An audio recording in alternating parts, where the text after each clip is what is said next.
Good afternoon students. ನಿನ್ನೆ ದಿನ ಕ್ಲಾಸಲ್ಲಿ ನಾವು ಫಸ್ಟ್ ಚಾಪ್ಟರ್ ಬಗ್ಗೆ ಡಿಸ್ಕಸ್ ಮಾಡಿದ್ವಿ. ಕಂಪ್ಲೀಟ್ ಫಸ್ಟ್ ಚಾಪ್ಟರ್ ನಿನ್ನೆ ದಿನ ಕ್ಲಾಸಲ್ಲಿ ಕ್ಲೋಸ್ ಆಯಿತು. ಅಂದರೆ ಕೋಆರ್ಡಿನೇಷನ್ ಕ್ಯಾರೆಕ್ಟರಿಸ್ಟಿಕ್ಕನ್ನು ನಾವು ಏನು ಮಾಡಿದ್ವಿ, ಡಿಸ್ಕಸ್ ಮಾಡಿದ್ವಿ. ಆಮೇಲೆ ನೆಕ್ಸ್ಟು ಇಂಪಾರ್ಟೆನ್ಸ್ ಆಫ್ ಕೋಆರ್ಡಿನೇಷನನ್ನು ಡಿಸ್ಕಸ್ ಮಾಡಿದ್ವಿ. ಅಲ್ಲಿಗೆ ಫಸ್ಟ್ ಚಾಪ್ಟರ್ ಏನಾಯ್ತು ರೀ, ಕ್ಲೋಸ್ ಆಯಿತು. So today we are going to start a new chapter. ಯಾವುದ್ರಿ? ಪ್ರಿನ್ಸಿಪಲ್ಸ್ ಆಫ್ ಮ್ಯಾನೇಜ್ಮೆಂಟ್ ಅಂತ ಹೇಳ್ತೀವಿ. ಅಂದರೆ ನಿರ್ವಹಣೆಯ ತತ್ವಗಳು ಅಂತ ಹೇಳ್ತೀವಿ. ಎಲ್ಲೇ ಕೇಳಿರ್ಬೇಕಲ್ಲ ನಿರ್ವಹಣೆಯ ತತ್ವಗಳು ಅನ್ನುವಂಥ ಪದವನ್ನು. ಎಸ್, ಎಲ್ಲಂತಂದರೆ ಕಂಪ್ಯಾರಿಸನ್ ಮಾಡಿದ್ವಿ ನೋಡ್ರಿ. ಎಲ್ಲಿ ಹೇಳ್ರಿ? ನಿರ್ವಹಣೆಯನ್ನು ಒಂದು ವಿಜ್ಞಾನವಾಗಿ, ನಿರ್ವಹಣೆಯನ್ನು ಒಂದು ಕಲೆಯಾಗಿ, ನಿರ್ವಹಣೆಯನ್ನು ಒಂದು ವೃತ್ತಿಯಾಗಿ ಅಂತ ನೋಡಬೇಕಾದಾಗ ನಿರ್ವಹಣೆಯ ತತ್ವಗಳಿಗೂ ಮತ್ತು ವಿಜ್ಞಾನ, ಕಲೆ ಮತ್ತು ಯಾವುದ್ರಿ ಪ್ರೊಫೆಷನ್, ವೃತ್ತಿಯ ತತ್ವಗಳಿಗೂ ಹೋಲಿಕೆ ಮಾಡಿ ನೋಡಿದ್ವಲ್ಲ, ಅಲ್ಲಿ ನಿರ್ವಹಣೆಯ ತತ್ವಗಳು ಅನ್ನುವಂಥ ಪದವನ್ನು ಕೇಳಿದ್ವಿ. ನಿರ್ವಹಣೆಯ ತತ್ವಗಳ ಕೆಲವು ತತ್ವಗಳ ಬಗ್ಗೆಗೂ ನಾವೇನು ಮಾಡಿದ್ವಿ ರೀ, ಲಕ್ಷಣಗಳ ಬಗ್ಗೆ ಡಿಸ್ಕಸ್ ಮಾಡಿದ್ವಿ. ಸೊ ಅದನ್ನು ನಾವು ಇವತ್ತಿನ ಚಾಪ್ಟರ್ನಲ್ಲಿ ಬ್ರಾಡಾಗಿ ಡಿಸ್ಕಸ್ ಮಾಡಲಿಕ್ಕೆ ಹೋಗ್ತಾ ಇದ್ದೀವಿ. ಓಕೆನಾ? So before going to discuss about principle of management, we should now about what is the principle. Principle ಅಂದರೆ ಏನು ಅಂತ ನಮಗೆ ಗೊತ್ತಿರಬೇಕು. ಪ್ರಿನ್ಸಿಪಲ್ ಅಂದರೆ ಏನಂತ ಗೊತ್ತಾದ ಮೇಲೆ ನಿರ್ವಹಣೆಗೆ ಯಾವ್ಯಾವ ತತ್ವಗಳಿದ್ದಾವೆ, ಅಂದರೆ ತತ್ವ ಅಂದರೆ ಏನಂತಲೇ ಗೊತ್ತಾಗಬೇಕು ಮೊದಲು ನಮಗೆ. ಆಮೇಲೆ ನಿರ್ವಹಣೆಗಿರುವಂಥ ತತ್ವಗಳು ಯಾವ್ಯಾವು ಅನ್ನೋದನ್ನು ಡಿಸ್ಕಸ್ ಮಾಡ್ಬೋದು. ಸೊ ಇಲ್ಲಿ first we should know about what is the principle. So ಇಲ್ಲಿ ಐ ಹ್ಯಾವ್ ಡ್ರಾನ್ ಇಯರ್ ಇಲ್ಲಿ ಒಬ್ಬ ವ್ಯಕ್ತಿ ಇದ್ದಾನೆ, ವಾಟ್ ಈಸ್ ದ ಪ್ರಿನ್ಸಿಪಲ್ ಅಂತ ಕ್ವಶನ್ ಮಾಡ್ತಿದ್ದಾನೆ ಇನ್ನೊಬ್ಬ ವ್ಯಕ್ತಿಗೆ. ಇಲ್ಲಿ ಇನ್ನೊಬ್ಬ ವ್ಯಕ್ತಿ ಹೇಳ್ತಿದ್ದಾನೆ, this is the principle. Which is the principle? Which is the principle? Principle refers to a statement. Principle refers to a statement which reflects on the fundamental truth, about some phenomenon on the basis of cause and effect relationship ಅಂತ ಹೇಳ್ತೀವಿ. ಅಂದರೆ ತತ್ವ ಅಂದ್ರೇನು, ತತ್ವಗಳು ಅಂದ್ರೇನು, what is principal ಅಂತಂದರೆ, ತತ್ವ ಅಂದರೆ ಏನು ಅಂತಂದರೆ, ತತ್ವಗಳು ಯಾವಾಗಲೂ ನೈಜತೆಯ ಆಧಾರದ ಮೇಲೆ ಇರ್ತವೆ. ತತ್ವಗಳು ಏನ್ರಿ? ಯಾವಾಗಲೂ ಇವು ಹೇಳಿಕೆಗಳಾಗಿರ್ತವೆ. ತತ್ವಗಳು ಯಾವಾಗಲೂ ಹೇಳಿಕೆಗಳಾಗಿರ್ತವೆ. ಅವು ಆ ಹೇಳಿಕೆಗಳು ಯಾವುದರ ಆಧಾರದ ಮೇಲೆ ಇರ್ತವೆ ಅಂದರೆ ಕಾರಣ ಮತ್ತು ಪರಿಣಾಮಗಳನ್ನು ಒಳಗೊಂಡಂತಹ, ಸತ್ಯಾಸತ್ಯತೆಯನ್ನು ಒಳಗೊಂಡಂತಹ ಹೇಳಿಕೆಗಳಾಗಿರ್ತವೆ. ಇಂದಿನ ಕ್ಲಾಸ್ನಲ್ಲೂ ಕೂಡ ಎಲ್ಲೇ ವಿಜ್ಞಾನ ಅಂತ ಅಂದಾಗ ಅದರ ತತ್ವಗಳನ್ನು ನಾವು ಹಿಂಗೆ ನೋಡಿದ್ವಿ. ವಿಜ್ಞಾನದ ತತ್ವ ಅಂತಂದಾಗ ಅದು ಎಕ್ಸಾಕ್ಟ್ ಇರುತ್ತೆ, ಕಾರಣ ಮತ್ತು ಪರಿಣಾಮಕ್ಕೆ ಯಾವಾಗಲೂ ರಿಲೇಟ್ ಇರುತ್ತೆ ಅನ್ನೋದನ್ನು ನಾವು ನೋಡಿದ್ವಿ. ಹೌದಲ್ವೇನ್ರಿ? ಸೊ ಪ್ರಿನ್ಸಿಪಲ್, ಇಲ್ಲಿ ಫಸ್ಟ್ ಪ್ರಿನ್ಸಿಪಲ್ ಅಂತ ಬಂದಾಗ ಪ್ರಿನ್ಸಿಪಲ್ ಅನ್ನೋದು ಕೂಡ ಏನಾಗಿರುತ್ತೆ ಹೇಳ್ರಿ, ಯಾವಾಗಲೂ it related to the cause and effect relationship. ತತ್ವಗಳು ಕೂಡ ಹಾಗೆ ಆಗಿರ್ತವೆ. ಪ್ಯೂರ್ ಪ್ರಿನ್ಸಿಪಲ್ ಅಂದರೆ ಮ್ಯಾನೇಜ್ಮೆಂಟ್ ಪ್ರಿನ್ಸಿಪಲ್ ಅಲ್ಲ, ಬರೀ ಪ್ರಿನ್ಸಿಪಲ್ ಅಂತ ನೋಡಿದಾಗ ಕಾಸ್ ಆ್ಯಂಡ್ ಎಫೆಕ್ಟ್ ರಿಲೇಷನ್ಶಿಪ್ ಅಂತ ಹೇಳಿದ್ದೆ. ಕಾಸ್ ಆ್ಯಂಡ್ ಎಫೆಕ್ಟ್ ರಿಲೇಷನ್ಶಿಪ್ ಅಲ್ವೇನ್ರಿ? ಹೇಳಿದ್ನಲ್ಲ ಹಿಂದಿನ ದಿನ ಕ್ಲಾಸಲ್ಲಿ, cause and effect relationship. So ನೋಡ್ರಿ, I repeat once again, cause and effect relationship. ನಾನು ಹೇಳಿದ್ದೆ ಏನಂತ, ಜಗತ್ತಿನಲ್ಲಿ ಯಾವುದೇ ಮೂಲೆಯಲ್ಲಿ ಏನಾದರೂ ಒಂದು ನಡೀಲಿ, ಯಾವುದೇ ಒಂದು ಪ್ರತಿಕ್ರಿಯೆ ಬರಲಿ, ಯಾವುದೇ ಒಂದು ಘಟನೆ ನಡೀಲಿ, ಅದರ ಬಿಹೈಂಡ್, ಅದರ ಹಿಂದ್ಗಡೆ ಯಾವುದಾದ್ರೂ ಒಂದು ಕಾರಣ ಇರುತ್ತೆ ಅಂತ ಹೇಳಿದೆ. ಇಲ್ಲಿ ಏನಾದರೂ ಒಂದು ಎಫೆಕ್ಟ್ ಆಯಿತು ಅಂತಂದರೆ ಇದ್ರ ಬಿಹೈಂಡಲ್ಲಿ ಏನಿರುತ್ತೆ? ಯಾವಾಗಲೂ ಕಾಸ್ ಇರುತ್ತೆ, ಅಂದರೆ ಕಾರಣ ಇರುತ್ತೆ. ಕಾರಣ ಇಲ್ಲದೇ ಏನೂ ಮಾಡೋಕ್ಕಾಗೋದಿಲ್ಲ. ಹಾಗಾದರೆ ನಾನು ಈ ಚಾಕ್ ಪೀಸನ್ನು ಇಲ್ಲಿಂದ ಬಿಟ್ಟೆ ಅಂದಾಗ ಅದು ಕೆಳಗೆ ಬೀಳುತ್ತೆ. ಕೆಳಗೆ ಯಾಕೆ ಕೆಳಗೆ ಬಿತ್ತು ಅನ್ನೋದು ಒಂದು ಎಫೆಕ್ಟ್, ಒಂದು ಪರಿಣಾಮ, ಒಂದು ಘಟನೆ, ಒಂದೇನೋ ನಡೆದಿದ್ದು ಕೆಲಸ. ಆದರೆ ಅದರ ಹಿಂದ್ಗಡೆ ಯಾಕೆ ನಡೀತು, ಏನಿತ್ತು ಕಾರಣ ಅಂದರೆ ಲಾ ಆಫ್ ಗ್ರಾವಿಟಿ ಅಂತ ಹೇಳಿದ್ದೆ. ಸೇಬು ಹಣ್ಣಿನ ಒಂದು ಏನು ಹೇಳಿದೆ ಎಕ್ಸಾಂಪಲ್ ಹೇಳಿದ್ದೆ ಲಾಸ್ಟ್ ಕ್ಲಾಸಲ್ಲಿ ನಾನು. ಸೇಬು ಹಣ್ಣನ್ನು ಬಿಟ್ರಂದರೆ ಅದು ಕೆಳಗಡೆನೇ ಬೀಳುತ್ತೆ, ಮೇಲೆಲ್ಲ ಹಾರಾಡಲ್ಲ ರೀ ಅಂತ ಹೇಳಿದ್ದೆ ಅಲ್ವೇನ್ರಿ? ಯಾಕೆ ಹಾರಾಡಲ್ಲ ಅಂತಂದರೆ ಭೂಮಿಗೆ ಗುರುತ್ವಾಕರ್ಷಣ ಶಕ್ತಿ ಇದೆ. ಅದಕ್ಕೆ ಅದು ಬರೀ ಸೇಬು ಹಣ್ಣು ಅಷ್ಟಲ್ಲ, ಯಾವ ವಸ್ತುವನ್ನಾದರೂ ನಾವು ಕೆಳಗೆ ಬಿಟ್ಟರೆ ಅದು ಕೆಳಗೆ ಬೀಳಬೇಕು. ಕೆಳಗೆ ಬೀಳುತ್ತೆ ಅನ್ನೋದು ಎಕ್ಸಾಕ್ಟಾಗಿ ನಾವೇನು ಹೇಳ್ತೀವಲ್ಲ ಅದನ್ನೇ ಪ್ರಿನ್ಸಿಪಲ್ ಅಂತ ಹೇಳ್ತೀವಿ. ಹೌದಲ್ವೇನ್ರಿ? ಅದನ್ನೇ ಪ್ರಿನ್ಸಿಪಲ್ ಅಂತ ಹೇಳ್ತೀವಿ. ಸೊ ಪ್ರಿನ್ಸಿಪಲ್ ಅಂದರೆ ಏನು ಅಂತ ಗೊತ್ತಾಯ್ತು. ಅವು ಹೇಳಿಕೆಗಳಾಗಿರ್ತವೆ, ಯಾವಾಗಲೂ ನಿಶ್ಚಿತ ಹೇಳಿಕೆಗಳು, ಫಿಕ್ಸ್ಡ್ ಕಾನ್ಸೆಪ್ಟ್, ಫಿಕ್ಸ್ಡ್ ಸ್ಟೇಟ್ಮೆಂಟ್. ಯಾವತ್ತು ದೇ ಆರ್ ನಾಟ್ ಸಸ್ಟೇನ್, ಯಾವತ್ತು ಅವು ಏನಾಗಲ್ರಿ ಸಮಯಕ್ಕೆ ತಕ್ಕಂತೆ ಬದಲಾಗೋದಿಲ್ಲ. ಅದಕ್ಕೆ ನಾವು ಪ್ರಿನ್ಸಿಪಲ್ ಅಂತ ಕರಿತೀವಿ. So let us discuss what is principles of management. ಹಾಗಾದರೆ ಪ್ರಿನ್ಸಿಪಲ್ ಅಂದರೆ ಏನಂತ ಗೊತ್ತಾಯಿತು. ಕಾಸ್ ಆ್ಯಂಡ್ ಎಫೆಕ್ಟ್ ರಿಲೇಷನ್ಶಿಪ್ ಇರುತ್ತೆ. ಬರೀ ಪ್ರಿನ್ಸಿಪಲ್ ಆದರೆ ಕಾಸ್ ಆ್ಯಂಡ್ ಎಫೆಕ್ಟ್ ರಿಲೇಷನ್ಶಿಪ್ ಇರುತ್ತೆ. ಎಫೆಕ್ಟ್ ಏನಾಗುತ್ತೆ, ಅದ್ರ ಬಿಹೈಂಡ್ ಯಾವಾಗಲೂ there is a some reason, there is a reason behind. ಅಲ್ಲಿ ಯಾವಾಗಲೂ ಹಿಂದ್ಗಡೆ ಒಂದು ಕಾರಣ ಇರುತ್ತೆ. ಆ ಕಾರಣದ ಪ್ರತಿಫಲವಾಗಿಯೇ ಏನಾಗಿರುತ್ತೆ, ಒಂದು ಕೆಲಸ ಆಗಿರುತ್ತೆ ಅಂತ ಹೇಳಿದೆ. ಸೊ ಈಗ ಮ್ಯಾನೇಜ್ಮೆಂಟ್ ಪ್ರಿನ್ಸಿಪಲ್ ಯಾವುವು, ಪ್ರಿನ್ಸಿಪಲ್ ಆಫ್ ಮ್ಯಾನೇಜ್ಮೆಂಟ್ ಅಂದರೆ ಏನು? ಹಾಗಾದರೆ ತತ್ವ ಅಂದರೆ ಏನು ಅಂತ ಗೊತ್ತಾಯಿತು. ಆದರೆ ನಿರ್ವಹಣೆಯ ತತ್ವ ಅಂದರೆ ಏನು ಅನ್ನೋದು ಗೊತ್ತಾಗಬೇಕಲ್ಲ. ನಿರ್ವಹಣೆಯ ತತ್ವ ಅನ್ನೋದೇನಂತ ಗೊತ್ತಾಗಬೇಕಲ್ರಿ. ನಿರ್ವಹಣೆಯ ತತ್ವ ಅಂತಂದರೆ ಫಾರ್ ಎಕ್ಸಾಂಪಲ್, ನಾನು ನಂದು ಒಂದು ಯಾವುದೋ ಬಿಸ್ನೆಸ್ ಆರ್ಗನೈಜೇಷನ್ ಇದೆ, ಒಂದು ಬಿಸ್ನೆಸ್ ಆರ್ಗನೈಜೇಷನ್ ಇದೆ. ನಾನು ಅಲ್ಲಿ ಮ್ಯಾನೇಜರ್ ಆಗಿ ಅಪಾಯಿಂಟ್ ಆದೆ ಅಲ್ವೇನ್ರಿ. ನಾನು ಅಲ್ಲಿ ಮ್ಯಾನೇಜರ್ ಆಗಿ ಅಪಾಯಿಂಟ್ ಆದಾಗ ನಾನು ಅಲ್ಲಿ ಕೆಲಸ ಕಾರ್ಯಗಳನ್ನು ಮಾಡಬೇಕು. ಮ್ಯಾನೇಜರ್ ಅಂದರೆ ಏನ್ರಿ, ಕೆಲಸ ಮ್ಯಾನೇಜ್ ಮಾಡೋದು, ಫಿಸಿಕಲ್ ರಿಸೋರ್ಸಸ್ಸು, ಮೇನ್ಲಿ ಹ್ಯೂಮನ್ ರಿಸೋರ್ಸಸನ್ನು ಮ್ಯಾನೇಜ್ ಮಾಡುವಂಥದ್ದು. ಹಾಗೆ ಮ್ಯಾನೇಜ್ಮೆಂಟ್ ಮಾಡಬೇಕಾದಂಥ ಸಿಚುವೇಷನಲ್ಲಿ ನಾನು ಒಬ್ಬ ಯಾರಿಗೂ ಏನು ಮಾಡ್ಬೇಕು ರೀ, ಪ್ರಮೋಷನ್ ಕೊಡಬೇಕು. ಕೆಲಸದ ಆಧಾರದ ಮೇಲೆ ಪ್ರಮೋಷನ್ ಕೊಡಬೇಕು. ನೆಕ್ಸ್ಟ್ ಪೋಸ್ಟ್ಗೆ, ಮೇಲಿನ ಪೋಸ್ಟ್ಗೆ ಪ್ರಮೋಷನ್ ಕೊಡಬೇಕು. On the basis of what, ಏನನ್ನು ನಾನು ಕನ್ಸಿಡರ್ ಮಾಡ್ತೀನಿ. ಹಾಗಾದರೆ ಯಾವುದರ ಆಧಾರದ ಮೇಲೆ ನಾನು ಅದಕ್ಕೆ ಪ್ರಮೋಷನ್ ಕೊಡಬೇಕು ಅಂತ ವಿಚಾರ ಮಾಡ್ತೀನಲ್ಲ, ಯಾವುದರ ಆಧಾರದ ಮೇಲೆ ಆಗಿರ್ಬೋದು. On the basis of his experience, on the basis of his skill, on the basis of his knowledge. ಆತನ ತಿಳುವಳಿಕೆ ಇರ್ಬೋದು, ಆತನ ಸ್ಕಿಲ್ ಇರ್ಬೋದು, ಹೌದಾ, ಆತನ ಬುದ್ಧಿವಂತಿಕೆ ಇರ್ಬೋದು, ಆತಗೆ ಇರುವಂಥ ಅನುಭವದ ಆಧಾರದ ಮೇಲೆ ಆತಕ್ಕೆ ನಾವು ಪ್ರಮೋಷನ್ ಕೊಡಬೇಕು. ಹಾಗಾದರೆ ಪ್ರಮೋಷನ್ ಕೊಡಬೇಕಾದ್ರೆ ಯಾವುದನ್ನು ಪರಿಗಣನೆ ತಗೊಂಡೆ, ಆತನ ಅನುಭವ, ಆತನ ತಿಳುವಳಿಕೆ, ಆತನ ಸ್ಕಿಲ್. ಹಾಗಾದರೆ ಇದರ ಆಧಾರದ ಮೇಲೇ ಆತಕ್ಕೆ ಪ್ರಮೋಷನ್ ಕೊಡಬೇಕೇನ್ರಿ, ಇದರ ಆಧಾರದ ಮೇಲೆ ಪ್ರಮೋಷನ್ ಮಾಡಬೇಕಾ ಆತಗೆ. ಹಾಗಾದರೆ ಅವುಗಳ ಆಧಾರದ ಮೇಲೆ ಪ್ರಮೋಷನ್ ಮಾಡಬೇಕು ಅನ್ನೋದು ಕೂಡ ಒಂದು ತತ್ವ, ಹೌದಾ. ಅವುಗಳ ಆಧಾರದ ಮೇಲೇ ನಾನೇನು ಮಾಡಬೇಕು, ಪ್ರಮೋಷನ್ ಕೊಡಬೇಕು. ಹಾಗಾದರೆ ಏನನ್ನು ಪರಿಗಣನೆಗೆ ತೆಗೆದುಕೊಳ್ಬೇಕು, ಯಾವುದನ್ನು ಮಾಡಬೇಕು, ಯಾವುದನ್ನು ಮಾಡಬಾರ್ದು. Which are the points of do's and don'ts. ಯಾವುಗಳನ್ನು ಮಾಡಬೇಕು, ಯಾವುದನ್ನು ಮಾಡಬಾರ್ದು ಅನ್ನೋದನ್ನು ತಿಳಿಸ್ಕೊಡುತ್ತಲ್ರಿ, ಅದೇ ಪ್ರಿನ್ಸಿಪಲ್ ಆಫ್ ಮ್ಯಾನೇಜ್ಮೆಂಟ್. ಯಾರಿಗೆ ತಿಳಿಸ್ಕೊಡುತ್ತೆ, ಮ್ಯಾನೇಜರ್ಗೆ ಏನು ಮಾಡುತ್ತೆ, ತಿಳಿಸ್ಕೊಡುತ್ತೆ. ಹಾಗಾದರೆ ಮ್ಯಾನೇಜರ್ ಯಾವುದೇ ಒಂದು ಡಿಸಿಷನನ್ನು ತಗೊಳ್ಬೋದು ವಿದಿನ್ ದ ಬಿಸ್ನೆಸ್ ಆರ್ಗನೈಜೇಷನ್. ಏನಾದರೂ regarding to the business, if he has to take any decision about this, that means he should think before going to take a decision.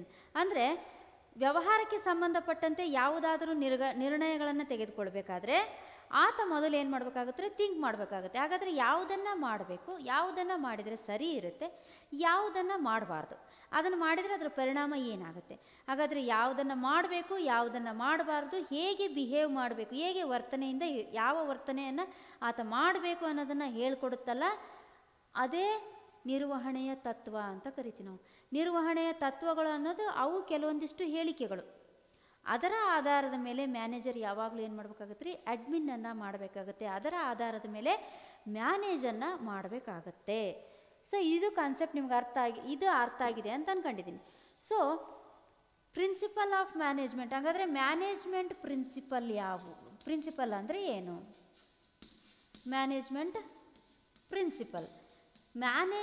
Principal ಅಂದರೆ these principle are general guidelines.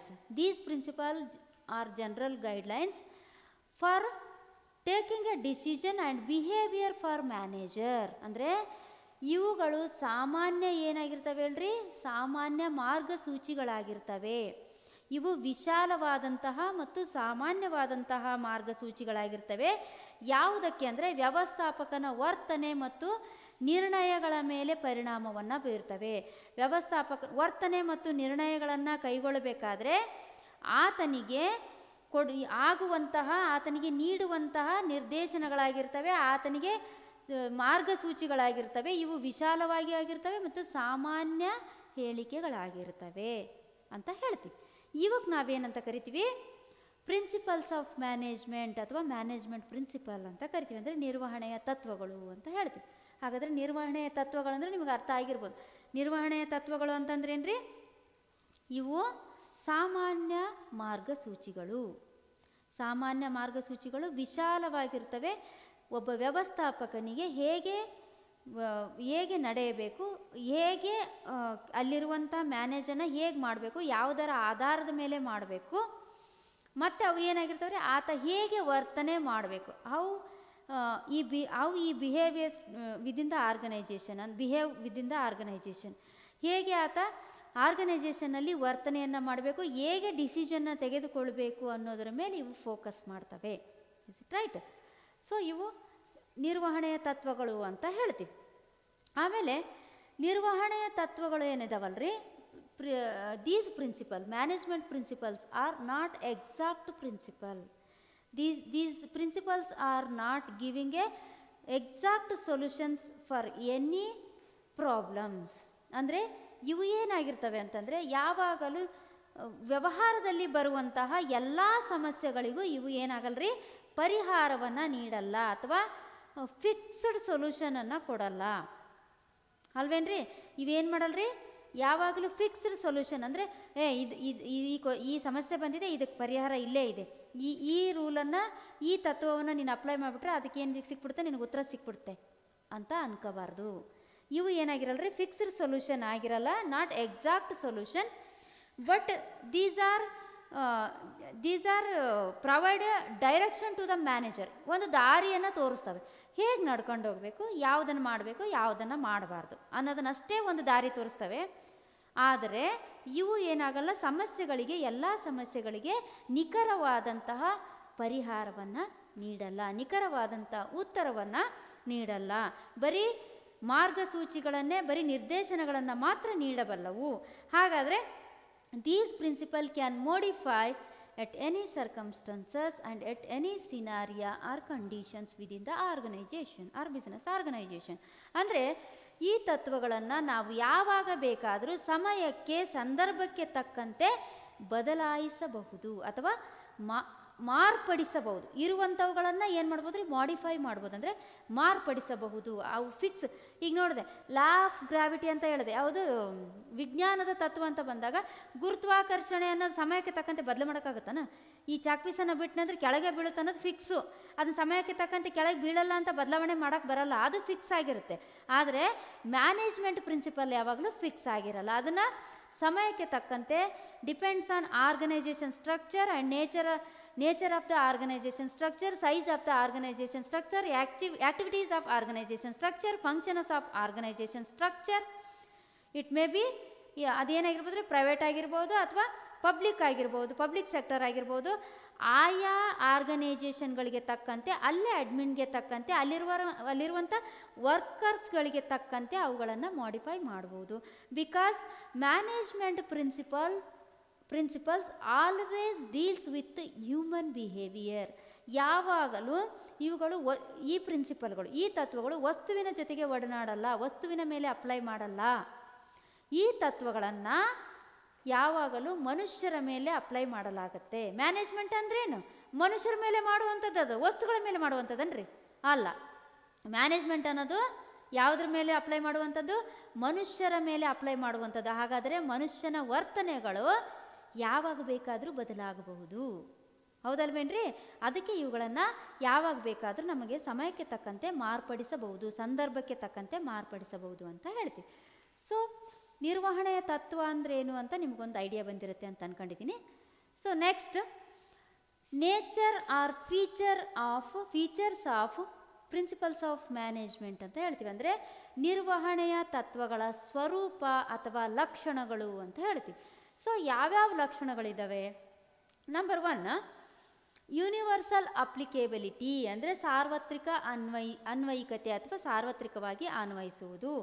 Then we have general guidelines, ಅಂದರೆ ಸಾಮಾನ್ಯ ಮಾರ್ಗಸೂಚಿಗಳು. And third one is formed by practice and experimentation, ಅಂದರೆ ಆಚರಣೆ ಮತ್ತು ಪ್ರಾಯೋಗಿಕತೆಗಳಿಂದ ರೂಪುಗೊಂಡಿವೆ ಅಥವಾ ಕೂಡಿವೆ. And fourth one we have flexible ಅಂದರೆ ನಮನೀಯವಾಗಿವೆ.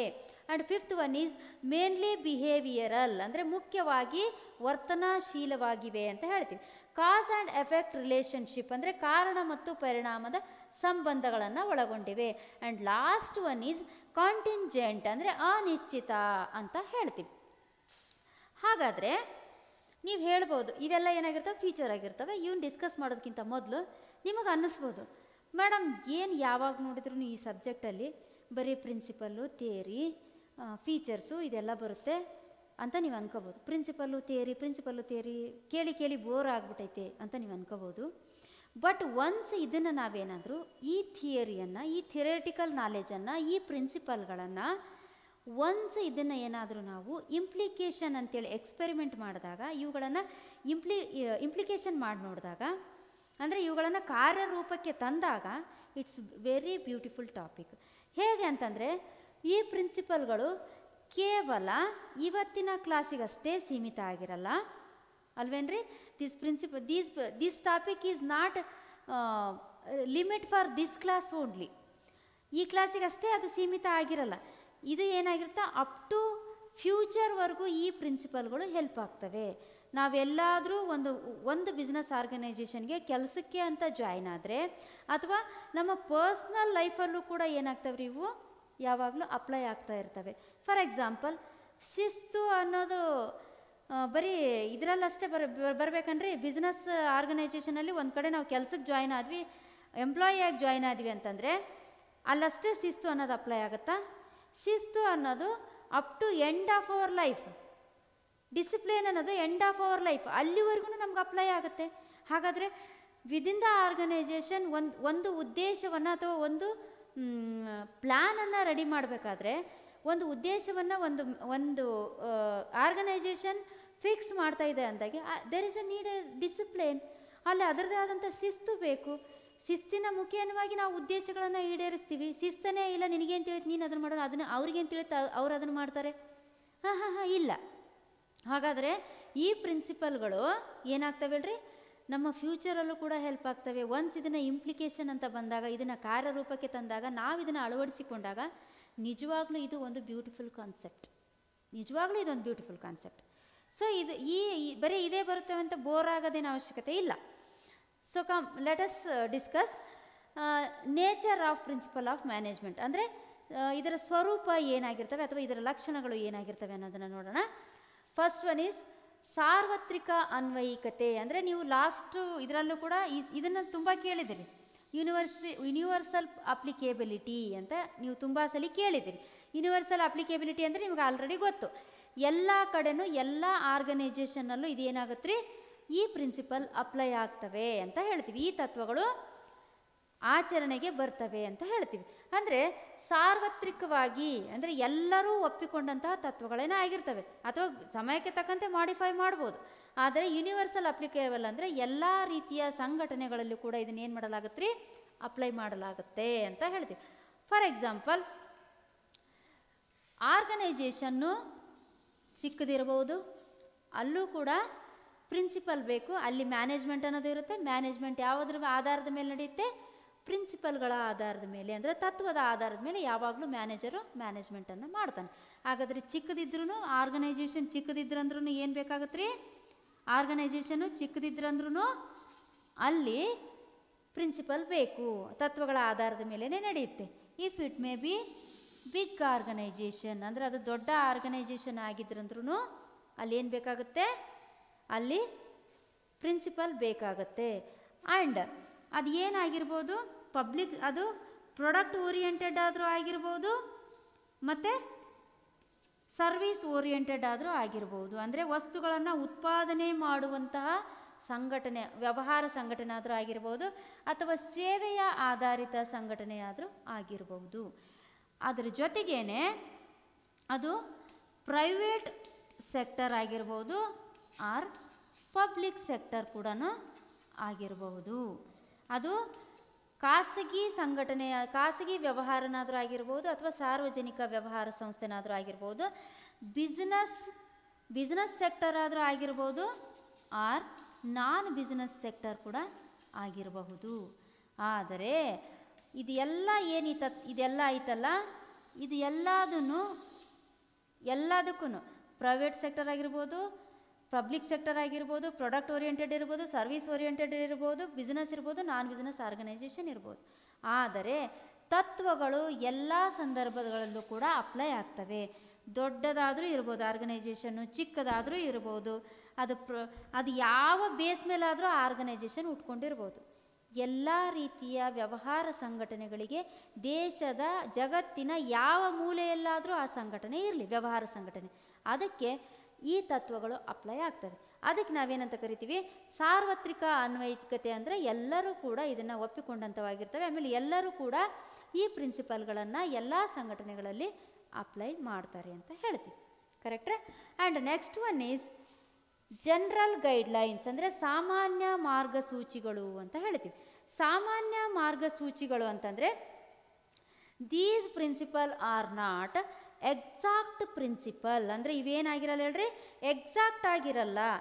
ಇಲ್ಲಿ ಏನಾಗಿರುತ್ತಂದರೆ these principle are general nature principle. ಅಂದರೆ ಇವು ಸಾಮಾನ್ಯವಾಗಿರುವಂತಹ ಗುಣಲಕ್ಷಣಗಳನ್ನು, ಸಾಮಾನ್ಯ ಲಕ್ಷಣಗಳನ್ನು ಹೊಂದಿರುವಂತಹ ಏನಾಗಿರ್ತವ್ರಿ, ಗೈಡ್ಲೈನ್ಸ್ ಆಗಿರ್ತವೆ. ಅಂದರೆ ಮಾರ್ಗಸೂಚಿಗಳಾಗಿರ್ತವೆ, ದಾರಿಯನ್ನು ತೋರಿಸ್ತವೆ ಅಷ್ಟೇ. ಇದೇ ದಾರಿಗೆ ಹೋಗಬೇಕು ಅಂತ ಎಕ್ಸಾಕ್ಟಾಗಿ ಹೇಳಲ್ಲ. ಹಾಗಿದ್ದಾಗ ಇವೇನಾಗಿರ್ತವೆ, ಜನರಲ್ ನೇಚರ್ ಆಗಿರ್ತವೆ, ನಾಟ್ ಎ ಸ್ಪೆಸಿಫಿಕ್ ನೇಚರ್. ಆಮೇಲೆ these principles are help to the manager but not dictate. These principles are helps to the manager but not dictate. ಹಾಗಂದ್ರೆ ಏನು ಮೇಡಮ್, ಹೆಲ್ಪ್ ಮಾಡ್ತವೆ. ಇವೇನು ಮಾಡ್ತವೆ, ಇದೇ ದಾರಿಗೆ ಹೋಗ್ರಿ ಅಂತ ಡೈರೆಕ್ಷನನ್ನು ತೋರಿಸ್ತವೆ. ಈ ದಾರಿಗೆ ಹೋಗ್ರಿ ಡೈರೆಕ್ಷನನ್ನು ತೋರಿಸ್ತವೆ. ಆದರೆ ಇವು ಯಾವಾಗಲೂ ಡಿಕ್ಟೇಟ್ ಅಂದ್ರೆ ಏನ್ರಿ, ಫಿಕ್ಸ್ಡ್ ಸೊಲ್ಯೂಷನನ್ನು ಯಾವತ್ತೂ ಕೊಡಲ್ಲ. ಇದೇ ದಾರಿಗೆ ಹೋಗಲೇಬೇಕು ಅಂತ ಹೇಳಲ್ಲ, ಈ ದಾರಿಗೆ ಹೋಗ್ರಿ ಅಂತ ಹೇಳ್ತವೆ. ಅಂದರೆ ಯಾವಾಗ ಬೇಕಾದರೂ ಅವುಗಳನ್ನು ಮಾಡಿಫೈ ಮಾಡ್ಬೋದು. ಮಾರ್ಗವನ್ನು ತೋರಿಸ್ತವೆ, ದಾರಿಯನ್ನು ತೋರಿಸ್ತವೆ. ಹೌದಾ? ಈ ಮಾರ್ಗಸೂಚಿಗಳು ಅಂದ್ರೇನು, ಸಾಮಾನ್ಯ ಮಾರ್ಗಸೂಚಿಗಳು ಅಂತಂದ್ರೇನು, ಇವು ದಾರಿಯನ್ನು ತೋರಿಸ್ತವೆ. ಆದರೆ ಇವುಗಳು ಎಕ್ಸಾಕ್ಟ್ ಆದಂಥ ಯಾವುದೇ ಆನ್ಸರನ್ನು ಕೊಡೋದಿಲ್ಲ, ಎಕ್ಸಾಕ್ಟ್ ಆಗಿರುವಂಥ ನಿಯಮವನ್ನು ಹೇಳೋದಿಲ್ಲ. ಹೌದಾ? ಹಾಗಾದರೆ these principle are not permanent solution for any problems within the organisation. ಅಂದರೆ ವ್ಯವಹಾರ ಸಂಘಟನೆಯಲ್ಲಿ ಬರುವಂಥ ಎಲ್ಲ ಸಮಸ್ಯೆಗಳಿಗೂ ಪರ್ಮನೆಂಟ್ ಸೊಲ್ಯೂಷನನ್ನು ಇವು ಕೊಡಲ್ಲ, ಪರ್ಮನೆಂಟ್ ಪರಿಹಾರವನ್ನು, ಸಮಸ್ಯೆಗೆ ಪರಿಹಾರವನ್ನು ಕೊಡಲ್ಲ. ಆದರೆ ಈ ದಾರಿಯಲ್ಲಿ ಹೋದರೆ ನಿಮ್ಮ ಸಮಸ್ಯೆಗೆ ಪರಿಹಾರ ಸಿಗಬಹುದು ಅಂತ ದಾರಿಯನ್ನು ತೋರಿಸ್ತವೆ, ಡೈರೆಕ್ಷನನ್ನು ಕೊಡ್ತವೆ, ನಿರ್ದೇಶನವನ್ನು ಕೊಡ್ತವೆ. These are only guidelines for manager. ಅಂದರೆ ಸಾಮಾನ್ಯ ಮಾರ್ಗಸೂಚಿಗಳು ಅಂತ ಹೇಳ್ತೀವಿ. And next one is formed by practice and experimentation. Then they say ಆಚರಣೆ ಮತ್ತು ಪ್ರಾಯೋಗಿಕತೆಗಳಿಂದ ರೂಪುಗೊಂಡಿವೆ ಅಂತ ಹೇಳ್ತೀವಿ. ನಾನು ಅಲ್ಲೂ ಹೇಳಿದ್ದೆ, ಯಾವಾಗ ಸೈನ್ಸ್ನ ಫೀಚರ್ ಬಂದಾಗ ಆಚರಣೆ ಮತ್ತು ಪ್ರಾಯೋಗಿಕತೆಗಳಿಂದ ಕೂಡಿವೆ ಅಂತ ಹೇಳಿದ್ದೆ. ಈ ಮ್ಯಾನೇಜ್ಮೆಂಟ್ ಪ್ರಿನ್ಸಿಪಲ್ ಕೂಡ ಹಾಗೆ ಅಂತಲೇ ಹೇಳಿದ್ದೆ. ಹೌದು, ಹೇಗೆ ಸೈನ್ಸ್ ಫೀಚರಲ್ಲಿ ಅಂದರೆ ವಿಜ್ಞಾನದ ಲಕ್ಷಣಗಳಲ್ಲಿ ಅವು ಹೇಗೆ ಆಚರಣೆ ಮತ್ತು ಪ್ರಾಯೋಗಿಕತೆಗಳಿಂದ ಕೂಡಿರ್ತಾವೋ, at the same time principles management are also formed by practice and experimentation. ಅಂದರೆ ಇವೇನಾಗಿರ್ತವೆ ಯಾವಾಗಲೂ ಅಂದರೆ ಸುಮ್ಮನೆ ಒಂದು ಕ್ಷಣಕ್ಕೆ ಇಲ್ಲಿ ಮಾಡಿರುವಂಥ ತತ್ವಗಳನ್ನು ಕೂಡ ಒಂದೇ ಕ್ಷಣಕ್ಕೆ ಯಾರ ಮೇಲೆ ಸುಮ್ಮನೆ ಯಾರೋ ಒಬ್ಬ ಹ್ಯೂಮನ್ ಬಿಹೇವಿಯರ್ ಮೇಲೆ ಅಪ್ಲೈ ಮಾಡಿ ಒಂದು ಸತಿ ಅದರ ರಿಸಲ್ಟ್ ನಮಗೇನಾದರೂ ಚೆನ್ನಾಗಿ ಬಂತು ಅಂದ ತಕ್ಷಣವೇ ಎಸ್ ಇದು ತತ್ವ ಅಂತ ಯಾರೂ ಡಿಸಿಷನ್ಗೆ ಬಂದಿರಲ್ಲ. ಅದನ್ನು ಏನು ಮಾಡ್ತಾರೆ, ಈ ತತ್ವಗಳನ್ನು ಮೇಲಿಂದ ಮೇಲೆ ಎಕ್ಸ್ಪೆರಿಮೆಂಟ್ ಮಾಡಿ ನೋಡಿ ಅದನ್ನು ಆಚರಣೆಗೆ ತೆಗೆದುಕೊಂಡು ಬಂದು, ಆಚರಣೆಗೆ ಅಂದ್ರೆ ಏನ್ರಿ, ದಿನನಿತ್ಯ ಆ ಪ್ರಿನ್ಸಿಪಲನ್ನು ಬಳಕೆ ಮಾಡೋದು, ಅದನ್ನು ಅನುಸರಿಸೋದು. ದಿನನಿತ್ಯ ಅದನ್ನೇನು ಮಾಡೋದ್ರಿ, ಒಂದು ಏನಾದರೂ ಪ್ಲ್ಯಾನ್ ಮಾಡಿದ್ವಿ ಅಂದರೆ ಅದನ್ನು ಮತ್ತೆ ಮಾಡಿ ನೋಡಿ, ಸತತವಾಗಿ ಅದರ ಪ್ರಯೋಗ ಆಗಬೇಕು ಒಬ್ಬರ ಮೇಲೆ. ಆವಾಗ ಅದು ಏನಾದರೂ ಒಂದು ಸೊಲ್ಯೂಷನನ್ನು ಕೊಡ್ತು ಅಂದರೆ ಅದರ ಆಧಾರದ ಮೇಲೆ ಏನು ಮಾಡಿರ್ತೀವಿ ರೀ, ಒಂದು ತತ್ವವನ್ನು ಅಲ್ಲಿರುವಂಥ ತಜ್ಞರು ಏನು ಮಾಡಿರ್ತಾರೆ, ಫಿಕ್ಸ್ ಮಾಡಿರ್ತಾರೆ. ಹಾಗಾದರೆ ಇವು ಏನಾಗಿರ್ತವೆ ಹೇಳ್ರಿ, ಇವು ಆಚರಣೆ ಮತ್ತು ಪ್ರಾಯೋಗಿಕತೆಗಳಿಂದ ರೂಪುಗೊಂಡಿರ್ತವೆ ಅಂತ ಹೇಳ್ತೀವಿ. ಅಂದರೆ ಇಲ್ಲಿ ನೋಡ್ರಿ, ಇವು ಯಾವಾಗ್ಲೂ ಹೆಂಗೆ ಇವುಗಳನ್ನು ಫಾರ್ಮ್ ಮಾಡಿರ್ತಾರೆ ಅಂದರೆ these principle are formed by on the basis of experimentation and knowledge of the managers. ಅಂದರೆ ಮ್ಯಾನೇಜರ್ ಇರ್ಬೋದು ಮತ್ತು ತಜ್ಞರುಗಳಿರ್ಬೋದು. ಅವರ ಎಕ್ಸ್ಪರಿಮೆಂಟೇಷನ್ ಅಂದರೆ ಅವರ ಪ್ರಯೋಗದ ಆಧಾರದ ಮೇಲೆ, ಅವರ ನಾಲೆಜ್ ಆಧಾರದ ಮೇಲೆ, ಹೌದಾ, ಅವರ experience, on the basis of experience ಅಂದರೆ ಅವರ ಅನುಭವದ ಆಧಾರದ ಮೇಲೆ ತತ್ವಗಳು ರೂಪುಗೊಂಡಿರ್ತವೆ. ಯಾರೋ ಸುಮ್ಮನೆ ಕೂತ್ಕೊಂಡು ಎಲ್ಲೇ ಕೂತ್ಕೊಂಡು ಒಂದೋ ಎಕ್ಸ್ಪೆರಿಮೆಂಟನ್ನು ಮಾಡಿ ಸುಮ್ಮನೆ ಏನೋ ಒಂದು ಅಪ್ಲೈ ಮಾಡಿ ಅದರಿಂದ ರಿಸಲ್ಟ್ ಔಟ್ಪುಟ್ ಏನಾದರೂ ನಮಗೆ ಸರಿಯಾಗಿ ಒಂದು ಟೈಮ್ ಬಂದುಬಿಡ್ತಂದರೆ ಅದು ಒಂದೇ ಟೈಮ್ನಲ್ಲಿ ಫಿಕ್ಸ್ ಮಾಡಲ್ಲ. ಪದೇ ಪದೇ ಅವುಗಳನ್ನು ಮೇಲಿಂದ ಮೇಲೆ ಆಚರಣೆಯನ್ನು ಮಾಡಿ ಎಕ್ಸ್ಪೆರಿಮೆಂಟೇಷನ್, ಪ್ರಯೋಗವನ್ನು ಮಾಡಿ ನೋಡಿ ಅದರಿಂದ ಔಟ್ಪುಟ್ ಏನಾದರೂ ಸರಿಯಾಗಿ ಬಂತು ಅಂದರೆ ಅದನ್ನು ಒಂದು ತತ್ವ ಅಂತ ಫಿಕ್ಸ್ ಮಾಡಲಾಗಿರುತ್ತೆ. ಫಾರ್ ಎಕ್ಸಾಂಪಲ್, ಈಗ ನಾನು ಹೇಳಿದೆ ಈ ತತ್ವಗಳು ಯಾವುದರ ಆಧಾರದ ಮೇಲೆ ಅಂತ. ಈ ತತ್ವಗಳನ್ನು ಎಕ್ಸ್ಪೆರಿಮೆಂಟ್ ಮೇಲೆ ಮತ್ತು ಎಕ್ಸ್ಪೀರಿಯನ್ಸ್ ಮೇಲೆ ನಾವೇನು ಮಾಡ್ತೀವಿ, ರೂಪು ಮಾಡಿರ್ತೀವಿ ಅಂತ ಹೇಳಿದೆ. ಆದರೆ ಫಾರ್ ಎಕ್ಸಾಂಪಲ್ ಈಗ ಶಿಸ್ತು ಅಂತ ಹೇಳಿದೆ. ಡಿಸಿಪ್ಲಿನ್ ಅನ್ನೋದು ಪ್ರತಿಯೊಂದು ಕೆಲಸದಲ್ಲೂ ಎವ್ರಿ ಕಾರ್ನರ್ ಅಂದರೆ ಎಲ್ಲ ಕಾರ್ನರಲ್ಲೂ ಬೇಕಾಗುತ್ತೆ ಅಲ್ಲಿರುವಂಥ ಹ್ಯೂಮನ್ ಬೀಯಿಂಗ್ಸ್ಗೆ. ಅವರು ಆ ಡಿಸಿಪ್ಲಿನನ್ನು ಇಟ್ಕೊಂಡು ಬಿಹೇವ್ ಮಾಡಿದಾಗ, ಆ ಡಿಸಿಪ್ಲಿನನ್ನು ಇಟ್ಕೊಂಡು ವರ್ಕ್ ಮಾಡಿದಾಗ ಮಾತ್ರ ಕೆಲಸಗಳು ಸಕ್ಸಸ್ ಆಗಲಿಕ್ಕೆ ಸಾಧ್ಯ. ಡಿಸಿಪ್ಲಿನೇ ಇಲ್ಲ ಅಂದಾಗ ಹೇಗೆ ಕೆಲಸ ಕಾರ್ಯಗಳು ಸರಿಯಾದ ರೀತಿಯಲ್ಲಿ ಆಗಲಿಕ್ಕೆ ಸಾಧ್ಯ? ಹಾಗಾದರೆ before going to do any work ನಾವೇನು ಮಾಡಬೇಕಾಗುತ್ತೆ, ಮೊದಲು ಡಿಸಿಪ್ಲಿನಿಂದ ಇರಬೇಕಾಗುತ್ತೆ. ಒಂದು ಪ್ಲ್ಯಾನ್ ಬೇಕು, ಒಂದು ಡಿಸಿಪ್ಲಿನ್, ಒಂದು ಶಿಸ್ತು ಬೇಕು. ಹಾಗಾದರೆ ಶಿಸ್ತು ಅನ್ನೋದು ಕೂಡ ಪ್ರಿನ್ಸಿಪಲ್ ಆಫ್ ಮ್ಯಾನೇಜ್ಮೆಂಟಲ್ಲಿ ಮ್ಯಾನೇಜ್ಮೆಂಟನ್ನು ಮಾಡೋದಕ್ಕಿಂತ ಮುಂಚೆ ಇರುವಂಥ ಒಂದು ಸಿದ್ಧಾಂತ. ಹಾಗಾದರೆ ಅದು ಒಂದು ಥಿಯರಿಟಿಕಲ್ ನಾಲೆಜ್. ಹಾಗಾದರೆ ಅದರದ ಆಧಾರದ ಮೇಲೆ ಏನು ಮಾಡಿರ್ತೀವಿ, ಒಂದು ಫಿಕ್ಸ್ ಪ್ರಿನ್ಸಿಪಲ್ ಅಂತ ಮಾಡಿರ್ತೀವಿ. ಕರೆಕ್ಟ್ ರೀ? ಹಾಗಾದರೆ ನಾವೇನಂತ ಹೇಳ್ತೀವಿ, formed by practice and experimentation ಅಂದರೆ ಆಚರಣೆ ಮತ್ತು ಪ್ರಾಯೋಗಿಕತೆಗಳಿಂದ ಕೂಡಿವೆ ಅಂತಂದರೆ ಹೌದು. ಇವು ಸುಮ್ಮನೆ ಯಾರೋ ಒಬ್ಬ ವ್ಯಕ್ತಿ ಕೂತ್ಕೊಂಡು ಕೊಟ್ಟಂಥ ಹೇಳಿಕೆ ಆಗಿರಲ್ಲ, ಅಂದಾಜು ಆಗಿರಲ್ಲ, ಊಹೆ ಆಗಿರಲ್ಲ. ಇದನ್ನು ಪ್ರಯೋಗ ಮಾಡಿ ನೋಡಿ, ಇದನ್ನು ದಿನನಿತ್ಯ ಆಚರಣೆಗೆ ತಂದು ಒಂದು ತತ್ವ ಅಂತೇಳಿ ಸಿದ್ಧಪಡಿಸಲಾಗಿರುತ್ತೆ. ಸೊ ಇವತ್ತಿನ ಕ್ಲಾಸಲ್ಲಿ ಈ 3 ಫೀಚರ್ಸ್ ಸಾಕು. ನೆಕ್ಸ್ಟ್ ಕ್ಲಾಸಲ್ಲಿ ಇನ್ನು ಮಿಕ್ಕಂಥ ಫೀಚರ್ಸ್ಗಳನ್ನು ವಿ ವಿಲ್ ಡಿಸ್ಕಸ್. ಓಕೆ, ಇವತ್ತಿನ ಕ್ಲಾಸ್ ನಾನು ನಿಮ್ಗೆ ಅರ್ಥ ಆಗಿದೆ ಅಂತ ಅಂದ್ಕೊಂಡಿದ್ದೀನಿ. ನಿರ್ವಹಣೆ ತತ್ವ ಅಂದರೆ ಏನು ಅನ್ನೋದನ್ನು ನಿಮಗೆ ಗೊತ್ತಾಗಿರುತ್ತೆ ಅಂತ ನಾನು ಅಂದ್ಕೊಂಡಿದ್ದೀನಿ. ಇದಕ್ಕೆ ಸಂಬಂಧಪಟ್ಟಂಥ ನೋಟ್ಸನ್ನು ಕೂಡ ಕಳಿಸ್ಕೊಡ್ತೀನಿ.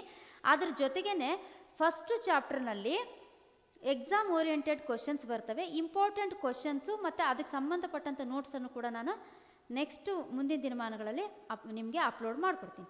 Okay, thank you. Have a nice day.